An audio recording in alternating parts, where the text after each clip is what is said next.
Nobody is above the law. None of us is above the law. You cannot intimidate the police. As June 5th protests nearby, the political class have felt the heat to an extent that the President of the Republic of Kenya has released a statement. The President has given the police instructions on how to handle the Gen Zs during the protests. On the other hand, the young soldiers of this nation have vowed to go and remember their other fallen heroes of the June 25th that happened in 2024. The June 2024 protest was very significant for the country as it brought about the cancellation of the oppressive finance bill. Most of the people that took to the streets were the young people of this country, Kenya. Watch this video to hear what the President said. Nobody is above the law. None of us is above the law. You cannot intimidate the police. You cannot use force against the police or insult or threaten the police. You are threatening our nation. Because these are our frontline defenders of our rights as Kenyans and of the right of this nation to be peaceful and to be secure. So, ladies and gentlemen of the police force who are here today, of the police service who are here today, I want to give you my assurance that as you secure this nation is going to make sure that you are also safe and your families are safe. What we are celebrating today, is... I want to ask of you that you speak about your nation well. There are people who go out there and they speak as though they have another country. This is our home. This is our nation. We were put here by God deliberately. We are not here by accident. Let all of us make a contribution towards making Kenya better. Let us be ambassadors of this nation. Be brand champions of our nation. Because that way we will get more investment, we will get more opportunities for tourism, for investment, for business, for trade, and we can drive the country forward. If there is one thing that we have as a nation, not so much about gold, not so much about oil and all the other good things we have, and we have good coffee and we have the best tea, and we are now almost building our capacity in macadamia and avocado. But aside from all that, our human capital is the jewel of our nation. This is the last thing I want to say before I die tomorrow. They told us, go to school. Education is the key, they said. We sat in classes with no windows. We studied in torn uniform on empty stomachs. We believed them. Our parents believed them too. They gave everything. Sold cows, missed meals, broke their back just to see us wear that gown. And years later, here I am, graduated, jobless, hopeless. Turns out, the key only opens doors if your father knows someone. If your uncle is a big man, if your name already matters. And those of us without names, we stay outside, knocking, forgotten. Then they say, start a business. But even small dreams are not safe here. Kanjos will come, or even the goons they send. They won't just destroy your stall. They will scatter your future like trash. So, if I die tomorrow, Maybe my parents will be given 2 million. Maybe that is more than I could ever give them alive. So, shoot me close range. Don't leave me like others, breathing but broken.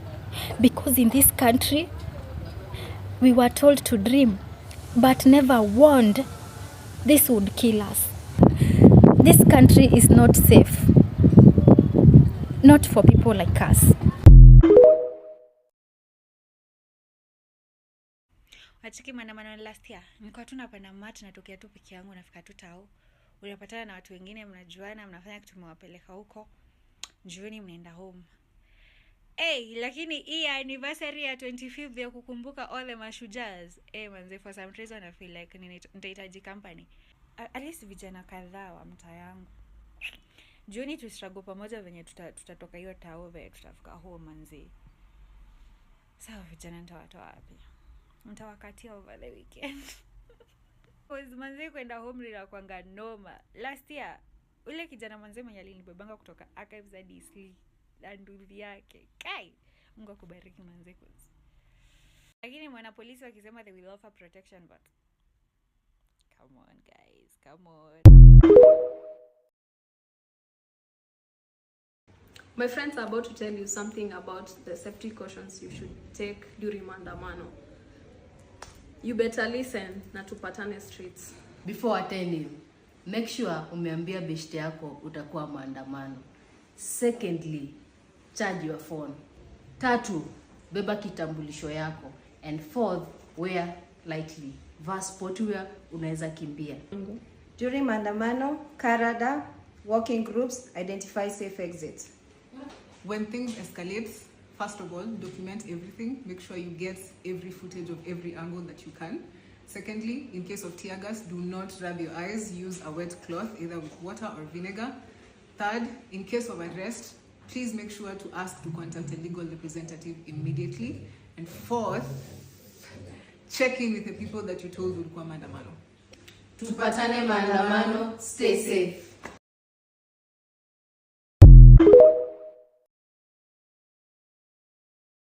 Me, my advice ni kesho msiende protest. June 25th, msiende protest. Only any effect that protest will make.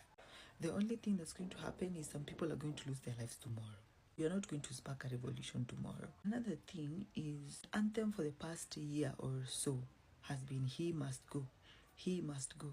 As Kenyans, tunataja huyo mtu more than we call on the name of God. You go to the club, when you go to the streets, in every gathering, instead of people gathering together to call upon the name of the Lord, ni jina ya huyo mtu na tunashinda tukitaja. Almost like you've turned him into an idol, kind of. You know?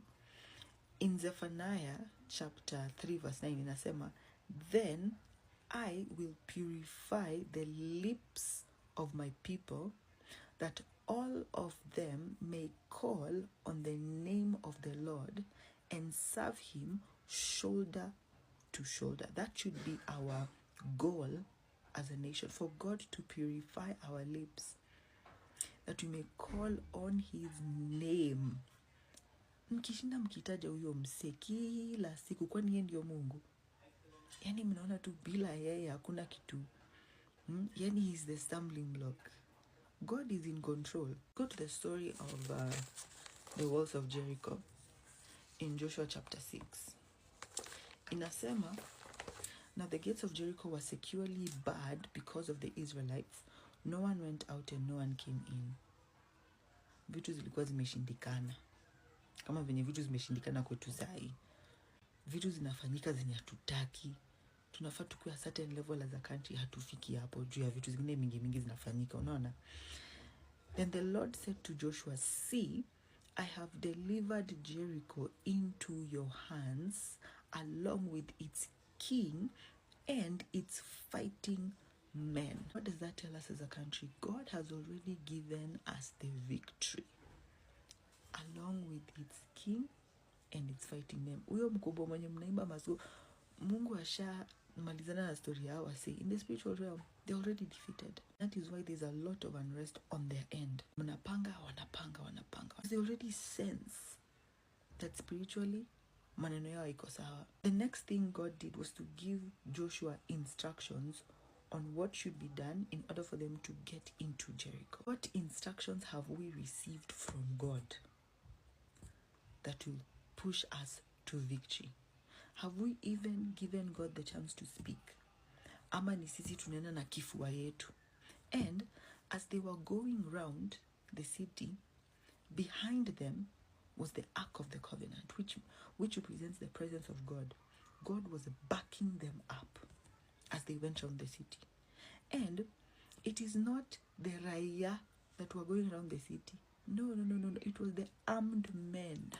7 priests carrying the 7 trumpets went forward, marching before the Ark of the Lord and blowing the trumpets. The armed men, see Raya, the armed men went ahead of them, and the rear guard followed the ark while the trumpets came sounding. So on the second day, they marched around the city once and returned to camp. It was a select group of people that were going and performing these things: the priests and the armed men and the Ark of the Covenant. You, as you're going to protest tomorrow, who is backing you up? 25th of Wednesday. We only remain with one day. Itakuwa ni holiday. Wewe jaribu ufungue duka yako na wewe ujaribu kuja tao kupora hiyo duka. Because you call yourself you are a government na mnatembea na civilians ati unyi pia ni magunzi. Okay, kwa majina naitwa Godha Mgodhe, the Interior Cabinet of Team Gen Z, maandamano sako. Majama ni kama noma ya Israel na Iran imetufikia wajust. Mimi nakwambia ni bulanda. Ama inaweza kuwa ni mchezo wa town ndio wajust wasingie kesho protest. Lakini either way iko hivi. Wasawa na yes wametoa report wakisema ati wajust wenye wako allied na Iran wenye ni terrorist au wajust wanaweza wakainterfere na protest yetu kesho. Watumie advantage ku attack my installations za US hapa Kanairo wajust. Mimi nakwambia so hawa sawa na yes wanasemaje wajust tuko rada. Jole man wanaweza kama waamua kuharibu protest yetu. Mimi nakwambia ni bulanda. Mimi niliwaambia ino Iran tutaingizwa mjust, lakini pia wezi juenza kwa pia ni mchezo wa town ndio watu wajaenjoy kesho wasingie maeria. Ni bulanda, mimi nawaambia ni bulanda. Siku ya 3, siku ya utatu bado hatujapata passport bado. So moriwami hapa hivi nimekuwa nikimbambua mafore. Naona bana, yani ministry yangu iko kazi. Ministry yangu imekuwa kazi, foreign affairs. Hizo shughuli tunashughulikia. Tutajua ni aje. Moriwami ako tu hapa hivi akona neno anataka kuambia. Yani ameniambia anataka kuambia mayouth kitu. Retaliate. Kama wewe ndo ulitoka umjango passport. Wewe tuko naye hapa hivi. Tunapiga makali.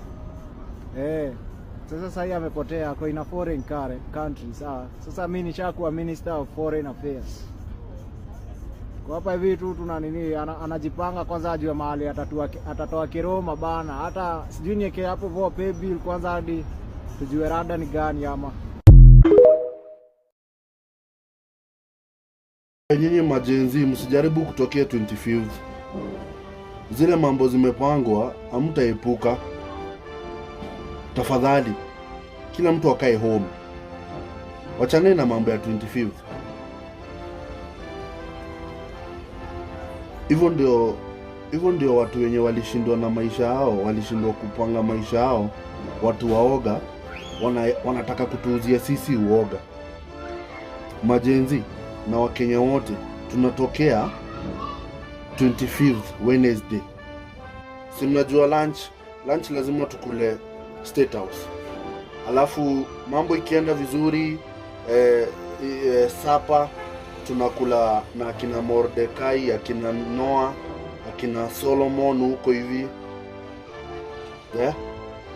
Alafu Silipova ni kwa Anne Mwangangi. Alafu in case sana Mwangangi tupatane na wewe mahali ama nikuwe customer wako hiyo siku, tafadhali usiniweke kwa fridge na kuangana na shida ya kifua.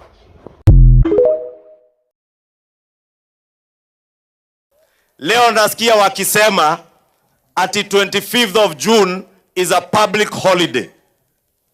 There is nobody with the power to declare a public holiday other than the government of Kenya through the Ministry of Interior and National Security. And for those who imagine that the unfortunate events of last year, June, is something that you will incite Kenyans with, please look for another agenda. Mambo ya maafa, watoto wa Kenya, Mkenya yote hata mmoja kupoteza maisha, sio jambo la kufanya mzaha na kufanya siasa nalo. Wale ambao wanatuambia saa hii ati watadeclare June 25th a public holiday ili mchochee vita, mupiganishe watoto, we want to tell you Kenyans have no space, not for divisions along ethnic lines, not even the divisions you want to create amongst generations of our young people. We are a nation of many generations, and we will not allow you to weaponize one generation of young Kenyans against other Kenyans. Tunajua wanataka kuchochea watoto wetu, na watoto wetu hata kwa nyumba yangu niko na watoto ambao ni wale generation ndogo kabisa. Niko na wengine wa umri wa makamo, niko na wengine wakubwa kidogo, different generations. Tusigawe watoto wetu kwa misingi ya generations ama vizazi ambazo wamezaliwa. And let me finish by telling our young people, do not allow octogenarian, rudderless, clueless, visionless, planless leaders to weaponize you as a generation of young people against other Kenyans or against your own mother nation, motherland, the nation of Kenya. Si ni kweli?